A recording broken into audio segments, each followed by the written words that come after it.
السلام علیکم ورحمۃ اللہ وبرکاتہ۔ دوستو، ہم اس سے پہلے باب الاسدی والثور کے 16 قسطوں سے فارغ ہو چکے ہیں۔ یہاں پر اس کی 17ویں قسط کا میں ترجمہ کر رہا ہوں۔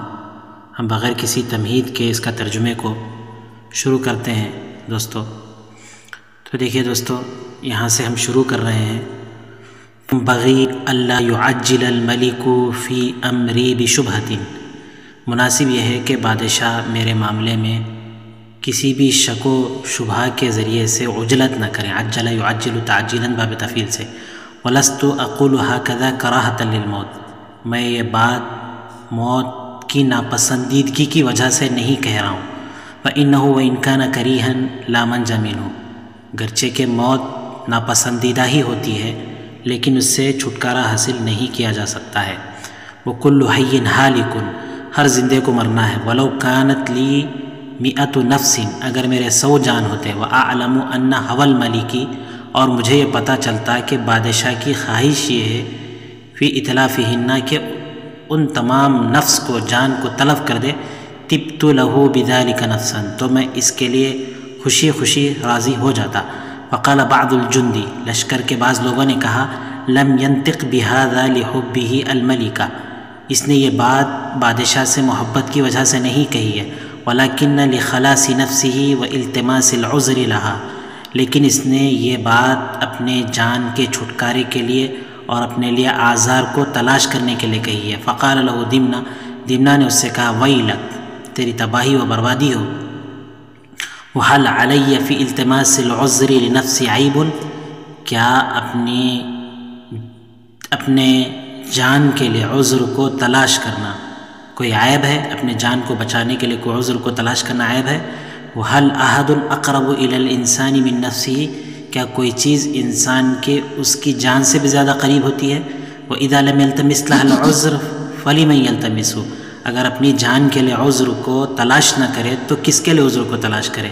لَقَدْ ظَهَرَتْ مِنْكَ مَا لَمْ تَكُنْ تَمْلِكُ كِتْمَانَهُ مِنَ الْحَسَدِ وَالْبَغْضَاءِ، تمہاری جانب سے وہ حسد اور بغض جس کو تم چھپا رہے تھے، جس کو تم چھپا نہیں پا رہے تھے۔ مَا لَمْ تَكُنْ تَمْلِكُ كِتْمَانَهُ، جس حسد اور بغض کے چھپا نہیں پا رہے تھے، چھپانے کے تم مالک نہیں تھے۔ لَقَدْ ظَهَرَ مِنْكَ، وہ حسد تم سے ظاہر ہو چکا ہے۔ وَلَقَدْ عَرَفَ مَنْ سَمِعَ مِنْكَ ذَلِكَ أَنَّكَ لَا تُحِبُّ لِأَحَدٍ خَيْرًا، اور جس نے بھی تم سے بات سنی ہے وہ یہ جان گئے ہیں کہ تم کسی کے ساتھ بھلائی کو نہیں چاہتے ہو۔ وَأَنَّكَ عَدُوٌّ لِنَفْسِكَ، تم تو اپنی ذات کے دشمن ہو۔ فَمَنْ سِوَاهَ بِالْأَوْلَى، دوسروں کی جان کے تو بدرجہ اولا دشمن ہوگے۔ فَمَثَلُكَ لَا يَصْلَحُ أَن يَكُونَ مَعَ الْبَهَائِمِ، تم جیسے لوگوں کو تو جانوروں کے ساتھ رہنا ہی نہیں چاہیے۔ لا يصلح، مناسب ہی نہیں ہے کہ تم جانوروں کے ساتھ رہو۔ من ان يكون مع الملك، چھ جائے کہ تم بادشاہوں کے ساتھ رہو۔ وان يكون ببابه، اور ایسا شخص بادشاہ کے در پر رہے، دروازے پر رہے۔ فلما اجابه دمنہ بذلك، جب دمنہ نے اس کو یہ جواب دیا تو خرج مکتئبا حزینا مستحیا، تو وہ شخص وہاں سے نہایت ہی زیادہ پریشان حال، غمزدہ اور شرماتے ہوئے چلا گیا۔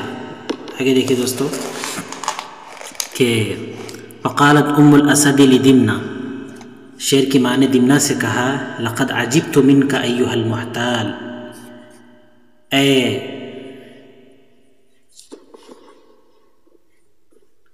مکر و فریب کرنے والے، مجھے تم سے تعجب ہوتا ہے۔ فی قلت حیائی، تمہاری بے شرمی پر، کم حیاداری پر، وکثرت وقاحی، تمہاری زیادہ برائی پر، وسرعت جوابک لمن کلمک، تم سے جو بات کرتا ہے اس کو جواب دینے میں تمہاری عجلت پر مجھے تعجب ہوتا ہے۔ قالت دمنہ، تو دمنہ نے کہا، لأنک تنظرین الی بعین واحدۃ، چونکہ تم مجھے ایک آنکھ سے دیکھ رہی ہو، تسمعین منی باذن واحدۃ، اور ایک کان سے تم سن رہی ہو۔ مَأَنَّ شقاوت جدی، میری شقاوت جدی، میری جد یعنی میرے نصیب کی برائی، میری بد نصیبی، قد زوت عنی کل شیء، میری بدنصیبی نے میری ہر چیز کو لپیٹ دیا ہے، مجھ سے ہر چیز کو دور کر دیا ہے۔ حتیٰ لقد سعوا الی الملک بالنمیمۃ علی، یہاں تک کہ لوگوں نے سعی الی شیء میں نے کوشش کرنا ہے، چغلی کرنا، یہاں تک کہ لوگوں نے بادشاہ سے میری چغلی بھی کی ہے۔ وَلَقَدْ صَارَ بِبَابِ الْمَلِكِ لِاسْتِخْفَافِهِمْ بِهِ، وَلَقَدْ صَارَ مَنْ بِبَابِ الْمَلِكِ لِاسْتِخْفَافِهِمْ بِهِ، اور جو بادشاہ کے در پر ہوتے ہیں وہ بادشاہ کو، ان کے بادشاہ کو خفیف اور ہلکا سمجھنے کی وجہ سے، وہ طول کرامتہ ایہم، اور ان کی بادشاہ کی جانب سے بہت زیادہ عزت کی وجہ سے، وما ہم فی من العیش والنمیمہ، اور جو کچھ بھی وہ عیش و عشرت اور نعمت میں ہیں، لا یدرون فی ای وقت، یہ لوگ جانتے نہیں ہیں، یعنی ان سہولیات کے حاصل ہونے کی وجہ سے یہ لوگ جانتے نہیں ہیں کہ فی ای وقت ینبغی لہم الکلام، کہ کس وقت انہیں گفتگو کرنا چاہیے، ولا متی یجب علیہم السکوت، اور کب ان کو سکوت اختیار کرنا چاہیے اس کا کوئی پتہ انہیں نہیں ہے۔ قالت، تو شعر کی ماں نے کہا، الا تنظرون الی ھذا الشقی مع عظم ذنبہ، کیا تم لوگ اس بدبخت کو اس کے گناہ کے بڑے ہونے کے باوجود نہیں دیکھ رہے ہو کہ کیف یجعل نفسہ بریئا، کہ اپنے آپ کو کیسے بری قرار دیتا ہے، کمن لا ذنب لہ، جیسا اس شخص کی طرح جس کا کوئی گناہ ہی نہیں ہوتا ہے۔ قال دمنہ، تو دمنہ نے کہا، ان الذین یعملون غیر اعمالہم لیسوا علی شیء، جو لوگ وہ کام کرتے ہیں جو ان کے کام نہیں ہیں تو ان کے اس کام کا کوئی اعتبار نہیں ہوتا ہے۔ کالذی یضع الرماد موضعا، جیسے کوئی شخص بھوسے کو یا راکھ کو کسی جگہ پر رکھتا ہے، ینبغی ان یضع فیہ الرمل، جہاں پر اس کو ریتی رکھنا چاہیے، ویستعمل فیہ السرجین، اور وہاں پر وہ گوبر کا استعمال کرتا ہے، یعنی جس جگہ پر جو چیز ہونا چاہیے اس کی جگہ دوسری چیز کو استعمال کرتا ہے۔ والرجل الذی یلبس لباس المرأة، اور وہ شخص جو عورت کا لباس پہنتا ہے، والمرأة التي تلبس لباس الرجل، اور وہ عورت جو مرد کا لباس پہنتی ہے۔ والضعیف الذی یقول، اور کمزور وہ ہوتا ہے جو کہتا ہے کہ انا رب البیت، میں گھر والا ہوں۔ والذی ینطق بین الجماعة بما لا یسأل منہ، اور وہ جو لوگوں کے درمیان میں وہ گفتگو کرتا ہے جس کے متعلق اس سے پوچھا ہی نہیں گیا۔ وَإِنَّمَا الشَّقِيُّ مَنْ لَا يَعْرِفُ الْأُمُورَ وَلَا أَحْوَالَ النَّاسِ، بدبخت وہ ہوتا ہے جو لوگوں کے معاملات کو اور لوگوں کے احوال کو نہیں جانتا ہے۔ وَلَا يَقْدِرُ عَلَى دَفْعِ الشَّرِّ عَنْ نَفْسِهِ، اور خود اپنے آپ سے شر کو، برائی کو دور نہیں کر سکتا ہے۔ وَلَا يَسْتَطِيعُ ذَلِكَ، اور اس کے اندر یہ قدرت نہیں ہوتی ہے۔ قالت ام الاسد، شعر کی ماں نے کہا، تظن ایھا الغادر المحتال، اے دھوکہ دینے والے، اے بدمعاش تدبیر کرنے والے، کیا تو یہ گمان کرتا ہے اپنے اس قول کے ذریعے سے، انک تخدع الملک ولا یسجنک، کہ تم بادشاہ کو دھوکہ دو گے اور تم کو قید نہیں کیا جائے گا۔ قال دمنہ، تو دمنہ نے کہا، الغادر الذی لا یأمن عدوہ مکرہ، دھوکہ باز وہ ہوتا ہے کہ اس کا دشمن اس کے دھوکے سے مامون نہ ہو۔ وَإِذَا اسْتَمْكَنَ مِنْ عَدُوِّهِ قَتَلَهُ عَلَى غَيْرِ ذَنْبٍ، اگر وہ اپنے دشمن سے دل میں کچھ پوشیدہ رکھتا ہے، استکمان بعد استوا، پوشیدہ رکھتا ہے تو اس کو بغیر گناہ کے قتل کرتا ہے۔ قالت ام الاسد، شعر کی ماں نے کہا، ایھا الغادر الکذوب، اے غدار، جھوٹے، دروغ گو، اتظن انک ناج من عاقبۃ کذبک، کیا تمہیں گمان کرتے ہو کہ تم اپنے جھوٹ کے انجام سے نجات پا جاؤ گے؟ وان محالک ھذا، اور تمہاری یہ ہیلے بازی ینفعک، تم کو نفع دے گی، مع عظم جرمک، تمہارے گناہ کے بڑے ہونے کے باوجود تم کو نفع دے گی۔ قال دمنہ، تو دمنہ نے کہا، الکذوب الذی یقول ما لم یکن، جھوٹا وہ ہوتا ہے جو وہ کہتا ہے جو ہوتا نہیں ہے۔ ویاتی بما لم یقل ولم یفعل، اور وہ ایسی باتیں وہ کہتا ہے، وہ ایسی چیزوں کو انجام دیتا ہے، بما لم یقل ولم یفعل، جو نہ وہ کہتا ہے اور نہ کرتا ہے۔ وہ کلامی واضح، میری گفتگو تو بالکل واضح ہے، آگے دیکھیے، میری گفتگو تو بالکل واضح ہے، مبین، بالکل صریح ہے۔ قالت ام الاسد، شعر کی ماں نے کہا، العلماء منکم هم الذین یوضحون امرہ بفصل الخطاب، علماء ہی تم میں سے وہ ہوں گے جو دمنہ کے معاملے کو نہایت ہی زیادہ وضاحت کے ساتھ اس کی معاملے میں گفتگو کریں گے۔ ثم نہضت، پھر وہاں سے شعر کی ماں اٹھ گئی، فخرجت، اور چلی گئی۔ فدفع الاسد دمنۃ الی القاضی، شعر نے دمنہ کو قاضی کے پاس بھیج دیا۔ فامر القاضی، قاضی کو کہا بحبسہ، اس کو قید کرنے کے لیے، فالقی فی عنقہ حبل، اس کے گلے میں ایک رسی ڈال دی گئی، وانطلق بہ الی السجن، اور اس کو جیل میں لے جایا گیا۔ فلما انتصف اللیل، جب آدھی رات ہو گئی، اخبر کلیلہ، کلیلہ کو معلوم ہوا کہ ان دمنۃ فی الحبس، کہ دمنہ قید میں ہے۔ فاتاہ مستخفیا، تو کلیلہ اس کے پاس نہایت ہی چپکے سے آیا۔ فلما رآہ وما علیہ من ضیق القید وحرج المکان، جب اس نے دیکھا اور اس کی حالت کو کہ وہ نہایت بیڑیوں کی تنگی میں ہے اور نہایت تنگ جگہ میں ہے، تو بکا، تو وہ رو پڑا۔ وقال، اور اس سے کہنے لگا، ما وصلت الی ما وصلت الیہ الا لاستعمالک الخدیۃ والمکر، تم جو اس حالت کو پہنچے ہو تمہارے اپنے دھوکے اور مکاری کی وجہ سے، وإضرابک عن العزۃ، اور نصیحت سے اعراض کرنے کی وجہ سے، ولکن لم یکن لی بد فیما مضی من انذارک والنصیحۃ لک، لیکن میرے لیے گزشتہ زمانے میں تم کو ڈرانے اور تم کو نصیحت کرنے کے علاوہ کوئی چارہ کار نہیں تھا۔ والمسارعۃ علیک فی خلوص رغبۃ فیک، اور تمہارے پاس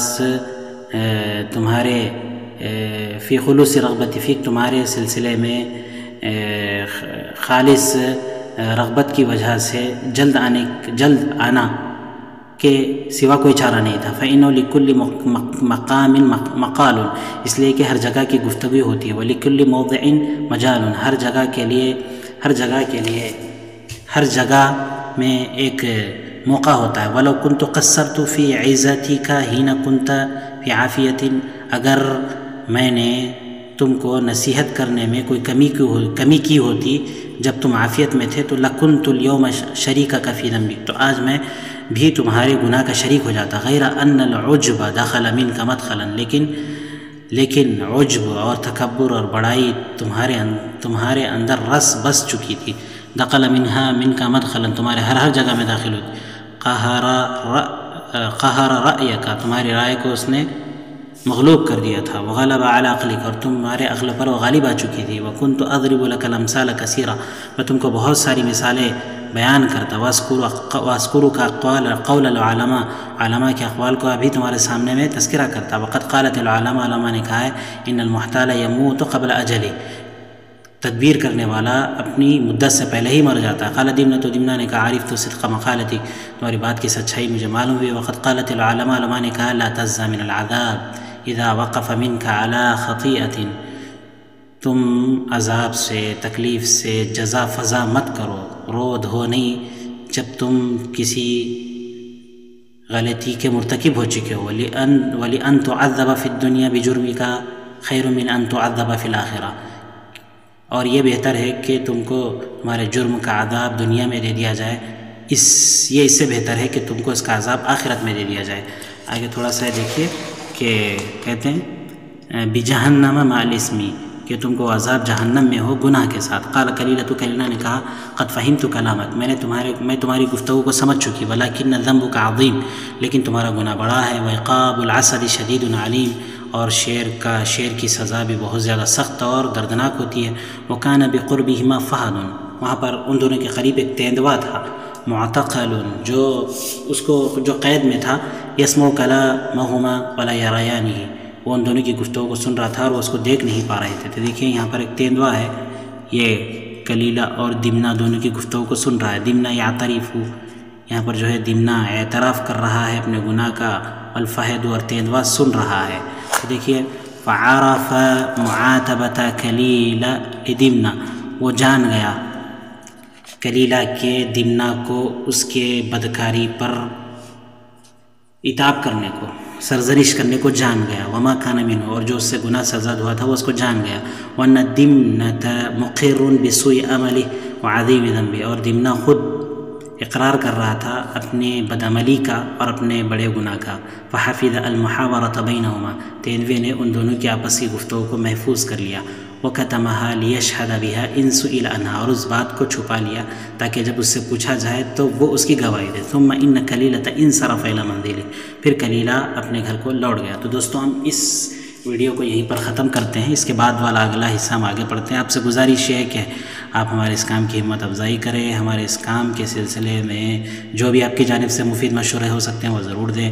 ہمارے اس چینل کو سبسکرائب کریں, ویڈیو کو لائک کریں, شیئر کریں. انشاءاللہ عز و جل یہ کام ہم اسی طریقے سے مستقل کرتے رہیں گے اگر آپ کی جانب سے ہمت افزائی ہو. السلام علیکم ورحمۃ اللہ وبرکاتہ.